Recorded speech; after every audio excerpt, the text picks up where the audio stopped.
حضرت آدم اور حضرت حوا کی اولاد کی تعداد کتنی تھی، اور دنیا کا پہلا قتل کب اور کس نے کیا، اور قابیل نے حابیل کو کس طرح قتل کیا، اور اس کی شادی کس سے ہوئی۔ اگر آپ یہ سب نہیں جانتے تو یہ ویڈیو آپ کے لیے ہے۔ آپ دیکھ رہے ہیں ہمارا چینل تجوید القرآن ود عائش۔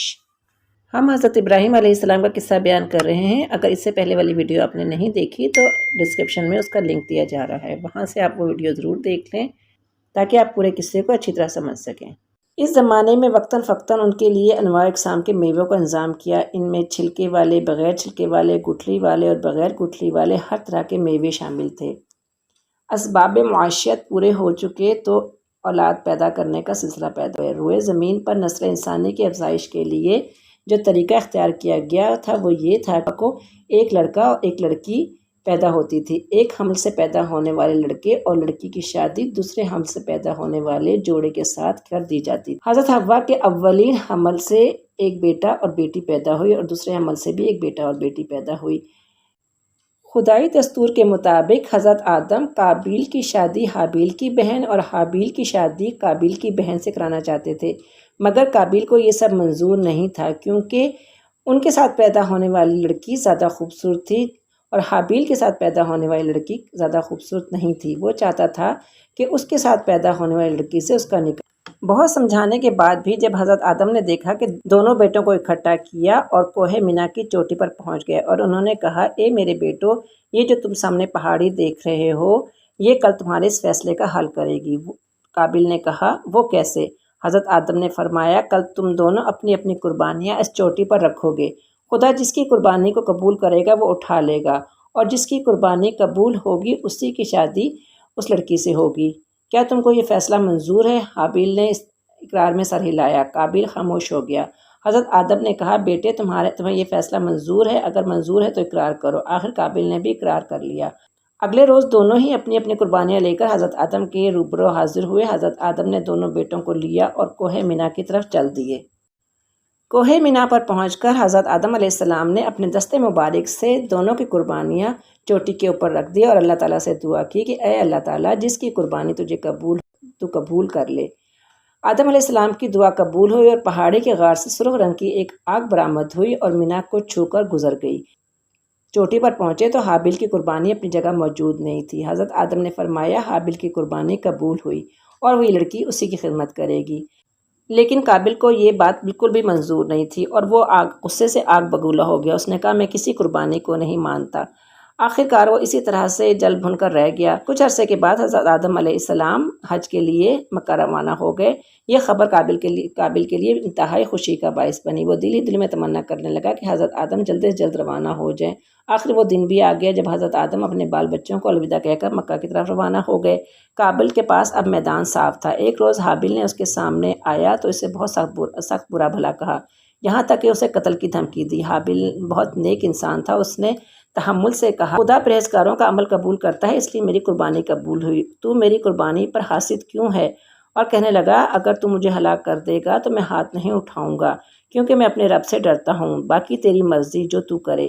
خدا کے یہاں بدنیتی کی دھمکی کام آ سکتی ہے اور نہ ہی بے وجہ غصہ۔ میں چاہتا ہوں کہ تو میرا اور اپنا گناہ اپنے ہی ذمے لے تاکہ اہل دوزخ سے ہو جائے، کیونکہ ظالموں کی یہی سزا ہے۔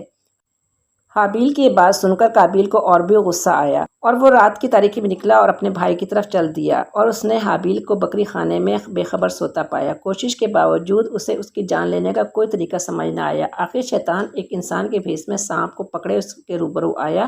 اس نے سانپ کا سر پتھر سے کچل کر قابیل کو قتل کرنے کی راہ دکھائی۔ قابیل نے شیطان کی نقل کرتے بھائی کا سر ایک پتھر سے کچل دیا، اور اس کے بعد اس کو پریشانی لاحق ہو گئی کہ اس اپنے جرم کو کیسے چھپائے۔ اس نے بھائی کی لاش کو ایک گٹھلی کی صورت میں اپنے کمر پر اٹھایا اور پہاڑوں میں نکل گیا۔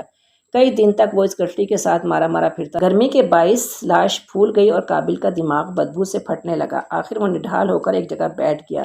اس وقت حکم ربی سے 2 کوے آئے اور قابیل کے سامنے ایک دوسرے سے لڑنے لگے، یہاں تک کہ ایک نے دوسرے کو مار ڈالا، اور اس کے بعد زندہ بچ جانے والے کوے نے اپنی چونچ سے زمین میں ایک گڑھا کھودا اور مردہ ساتھی کا جسم دبا کر اس پر مٹی ڈال دی۔ ادنیٰ پرندے کے ذریعے لاش دفنانے کا طریقہ بتا کر اللہ تعالیٰ نے قابیل پر یہ واضح کر دیا کہ اس کی عقل کتنی محدود ہے۔ قابیل کو اپنی کم عقلی پر شرمندگی ہوئی۔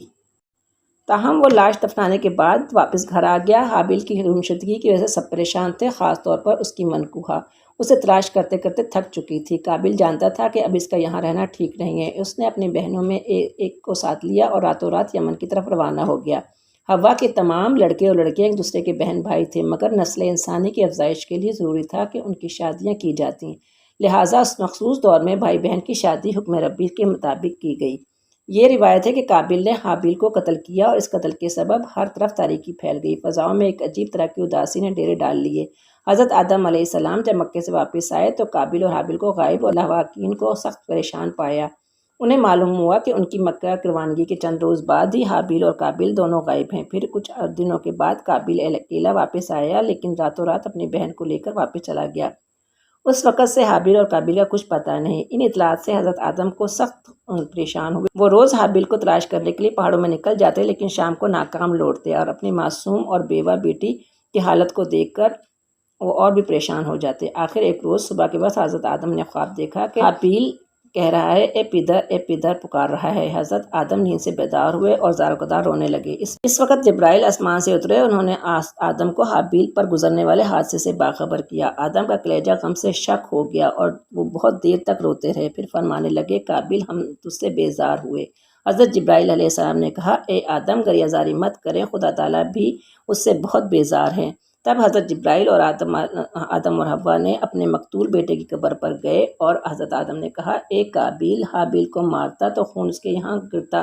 حضرت جبرائیل نے کہا کہ اس کا لہو زمین نے خشک کر لیا۔ قابل جب فرار ہو کر یمن پہنچا تو ابلیس نے اس کے دل میں یہ وسوسہ ڈالا کہ حابیل کی قربانی اس لیے قبول ہوئی کہ وہ آتش پرست تھا، لہٰذا تو بھی آتش پرستی شروع کر دے۔ یوں زمین پر آگ کی پوجا شروع ہو گئی۔ حضرت آدم قابل سے حابیل کے خون کا قصاص لینا چاہتے تھے۔ اس غرض سے انہوں نے قابل کو بہت تلاش کیا، لیکن اس کا سراغ نہیں ملا۔ آدم کی وفات تک وہ ان کے روبرو نہیں آیا۔ حضرت آدم کے بعد ان کے فرزند حضرت شیش کا زمانہ آیا۔ اس زمانے میں بھی قابل روپوش ہی رہا۔ زندگی کے آخری ایام میں حضرت آدم پر وحی نازل ہوئی کہ وہ یمن پہنچے اور وہاں سے آتش پرستوں کو دین حق کی طرف بلائیں۔ حکم کا تکمیل جب حضرت آدم نے یمن کا رخ کیا تو قابل کو اپنے باپ کی آمد کا پتہ چلا تو وہ خوف سے کے سبب وہ یمن سے بھی روپوش ہو گیا۔ جب وہ یمن سے فرض رسالت ادا کر رہے تھے تو اولاد قابل نے آپ سے معجزہ طلب کیا۔ آپ نے سنگ خار سے پانی جاری کیا اور دوسرا معجزہ آپ نے یہ دکھایا کہ ایک درخت جو دور تھا آپ کے بلانے پر قریب چلا آیا۔ اور پھر حضرت آدم علیہ السلام نے کچھ کنکریاں مٹھی میں دبائی اور ان کنکریوں کو گواہی دی کہ آدم خدا کے رسول ہیں۔ نبوت آدم کی کھلی نشانیاں دیکھ کر بھی آل قابل کو یقین نہ آیا اور وہ ایمان نہ لائے اور اپنی آتش پرستی پر ڈٹے رہے۔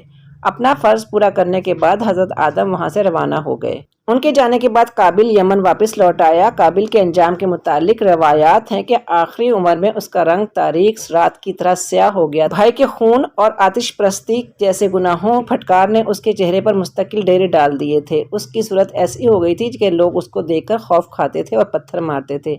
ایک روز وہ کسی کوچے سے گزر رہا تھا، ایک لڑکے نے اسے ایسا پتھر مارا کہ وہ ہلاک ہو گیا۔ حضرت آدم کی وفات کا وقت قریب آیا تو آپ کے تمام بیٹے سوائے حابیل کے سب زندہ تھے۔ روایت ہے کہ بیٹوں نے اپنے باپ کے پاس آ کر عرض کی کہ ہم کچھ اثاثہ چاہتے ہیں تاکہ اس کے ذریعے اپنا روزگار استوار کریں۔ حضرت آدم نے دعا کی اور آسمان سے حضرت جبرائیل کچھ سونا اور چاندی لے کر اترے۔ تب حضرت آدم نے کہا، زمین کا سینہ ایسی دھاتوں سے بھرا پڑا ہے، ان گنت خزانے یہاں دفن ہے، جاؤ اور اپنی مرضی کے مطابق اپنا رزق تلاش کرو۔ جب آپ کی طبیعت بہت زیادہ خراب ہوئی تو اپنی اولاد سے فرمایا، قریب ہے کہ میں دنیا سے کوچ کر جاؤں، میرا قائم مقام میرا بیٹا شیش ہوگا، تم سب اس کی فرما برداری کرنا۔ آپ نے اقرار کیا اور شیش کو اپنا سربراہ تسلیم کریں گے اور اس کی ہدایت پر عمل کریں گے۔ تب حضرت آدم نے ایک مطمئن اور گہری سانس لی اور لواحقین سے کہنے لگے کہ مجھے تنہا چھوڑ دیا جائے۔ اس کے بعد آپ خدا کی یاد میں مشغول ہو گئے اور اسی حالت میں آپ کی روح اللہ تعالیٰ کے پاس چلی گئی۔ حضرت آدم کی تدفین کے بعد جبرائیل بہشت سے کفن لے کر آئے اور حضرت جبرائیل نے ابو البشر حضرت آدم کی نماز جنازہ پڑھائی۔ اس میں آپ کی شریک حیات حوا اور تمام بیٹیاں بھی شریک تھیں۔ تدفین کے بعد 2 برس تک آل آدم تربت آدم پر موجود رہے۔ بعد ازاں سب اپنے اپنے علاقوں کو روانہ ہو گئے۔ آدم اور حوا کی تدفین کوہ سرانادیب میں ہوئی۔ یہی وہ جگہ ہے جہاں آدم جنت سے نکالے جانے پر اتارے تھے۔ ان کے قدم کا نشان اب بھی اسی پہاڑ پر موجود ہے۔ آدم کی توبہ بھی اسی مقام پر قبول ہوئی تھی۔ ایک زمانے تک آدم اور حوا کی قبریں کوہ سرانادیب پر موجود رہیں، یہاں تک کہ طوفان نوح آیا۔ اللہ تعالیٰ کے حکم پر حضرت نوح نے آدم اور حوا کی ہڈیاں کشتی میں رکھ لی تھیں۔ بعد ازاں حضرت خضر نے ان باقیات کو بیت المقدس میں دفن کر دیا۔ اللہ تعالیٰ ان پر رحمت نازل فرمائے، آمین۔ اگر آپ کو یہ قصہ پسند آیا ہو تو اس کو آگے ضرور شیئر کریں، لائک کریں، اور اگر ابھی تک سبسکرائب نہیں کیا تو سبسکرائب کر لیں۔ السلام علیکم ورحمۃ اللہ۔